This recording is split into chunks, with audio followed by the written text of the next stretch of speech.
కుప్ప మండలం పైపల్యం గ్రామంలో వెలిసిన శ్రీదేవి భూదేవి సమేత ప్రసన్న తిమ్మరాయ స్వామి దేవస్థానం జీర్ణోద్ధరణ అష్టబంధన మహాసంప్రోక్షణ కుంభాభిషేకం అతి వైభవంగా నిర్వహించారు.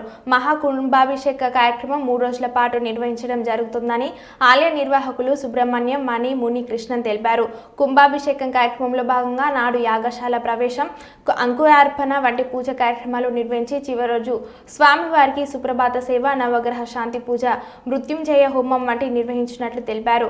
ఈ కార్యక్రమంలో భక్తాదులు పెద్ద ఎత్తున పాల్గొని స్వామివారిని దర్శించుకున్నారు. స్వామివారిని దర్శించుకోవడానికి వచ్చిన భక్తులకు అన్నదాన కార్యక్రమం నిర్వహించిన ఆలయ కమిటీ సభ్యులు. ఈ కార్యక్రమంలో పూజార్ల బృందం, కృష్ణప్ప, నారాయణప్ప మరియు గ్రామస్తులు పాల్గొన్నారు.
నమస్కారం. ఈ చిన్న బొగ్గుపల్లి గ్రామం అనే గ్రామం. ఈ గ్రామంలో ఆది కాలము నుండి నెలకొని ఉన్న శ్రీదేవి భూదేవి సమేతంగా శ్రీ ప్రసన్న తిమ్మరాయ స్వామి దేవాలయం. ఈ దేవాలయం వచ్చి పాతకాలంలో ఉండేటువంటి దేవాలయంగా ఉండింది. దాన్నంతా కొత్తగా నిర్మాణం చేసి ఈ గ్రామస్తులు, చుట్టుముట్టు గ్రామస్తులంతా చేరి కొత్తగా దేవాలయం నిర్మాణం చేసి కొత్తగా శిలలు తీసుకువచ్చి 48 రోజుల పాటు జలములో పెట్టి ఆ తర్వాత ధాన్యంలో దేవుళ్ళ శిలలంతా ఉంచి తర్వాత నిన్నటి రోజు నుండి ఇక్కడ కుంభాభిషేకము ప్రారంభమైంది. నిన్నటి మొదటిసారి వాస్తు శాంతి, మహాగణపతి ప్రార్థన, వాస్తు బలి, అదేవిధముగా గ్రామ శుద్ధి, ఆలయ శుద్ధి, ఆలయ ప్రాంగణం శుద్ధి అంతా శుద్ధి పుణ్యాహవాసం చేసినాం. తర్వాత అందరికీ కూడా ధ్వజారోహణము అంటే ఆ గరుత్మంతుని అనుగ్రహం నుండి ఈ కుంభాభిషేకము విశేషంగా జరగాలి, ఒక అడ్డి ఆటంకులు రాకుండా జరగాలని చెప్పేసి ధ్వజారోహణం కావించాము. అదేవిధంగా పొద్దున్నే ఈ రోజు నుండి కంకణదారం జరిగింది.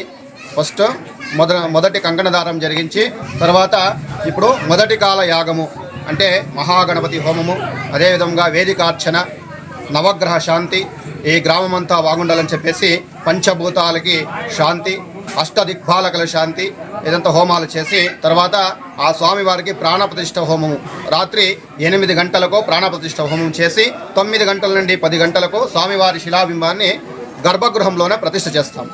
ఆ ప్రతిష్ఠ చేసిన తర్వాత గోపుర కలశం ప్రతిష్ఠ చేసి ఆ తర్వాత రేపటి పొద్దున్నేకి మళ్ళీ 2వ కాలం యాగము, 3వ కాలం యాగము అని చెప్పి 5 కాలాలు యాగం చేసి ఆ తర్వాత నాడీ సంధానం చేసి ఆ భగవంతునికి శ్రీదేవి భూదేవి సమేతంగా నెలకొనిన్న తిమ్మరాయ స్వామి వారికి ప్రాణప్రతిష్ఠ చేస్తాం. నాడీ సంధానము, నేత్రోన్మిలనం ఉంటుంది. అదంతా జరిగిన తర్వాత మహాకుంభాభిషేకము ఇక్కడ పెట్టిన ఆ కుంభంలో నెలకొని ఉన్న స్వామివారిని ఊరంతా మెరవణిగ చేసి తర్వాత ఉత్సవమూర్తులంతా తీసుకొని వెళ్ళి ఆ స్వామి గుడి చుట్టూ చుట్టుకొని వచ్చి లోగా కుంభకలశం తీసుకొని పోయి ఆ స్వామివారి తల మీద ప్రోక్షణ చేసినప్పుడు ఆ స్వామివారి యొక్క కుంభంలో ఉండేటువంటి శక్తి మనం ప్రతిష్ఠ చేసి ఉండే శిలలో ఆవాహనం అవుతుంది. అప్పటి నుంచి ఆ స్వామివారికి మహాకుంభాభిషేకం అనేది జరుగుతుంది. కాబట్టి ఆ కుంభాభిషేకం అయిన తర్వాత విశేషంగా అలంకారం చేసి దశాదర్శనం ఉంటుంది. ఆ దశాదర్శనం అయిన తర్వాత మహామంగళారతి, తీర్థప్రసాదము, అన్నదానము అంటే జరిపిస్తాము. కాబట్టి విశేషం ఏమంటే ఇక్కడ వచ్చి ఎవరు భక్తులు ఏం వేడుకున్నా కూడా ఆ భగవంతుడు శ్రీ తిమ్మరాయ స్వామి వారు యావది కూడా లేదు అని చెప్పకుండా వాళ్ళకి అనుగ్రహాన్ని కల్పిస్తూ ఉన్నాడు. అదే ఇక్కడ ఒక విశేషం ఏమంటే, ఎందుకంటే ఆది కాలము నుండి నెలకొని ఉండేటువంటి ఆ స్వామివారు తిరుమల నుండి ఇక్కడ వచ్చి నెలకొన్న శ్రీదేవి భూదేవి సమేతంగా తిమ్మరాయ స్వామి వారు ఇక్కడ నెలకొని ఉన్నారు. ఎవరు ఎక్కడి వచ్చి ఇక్కడ వేడుకున్నా కూడా ఎవరికి కూడా ఏమి వరం కూడా లేదు అని చెప్పకుండా వాళ్ళ కర్మానికి తగ్గిన ఫలాన్ని భగవంతుడు ఖండితంగా ప్రసాదిస్తాడు అని చెప్పేటువంటి ఈ కార్యక్రమాన్ని ప్రారంభం చేస్తా ఉన్నాను. నమస్కారం.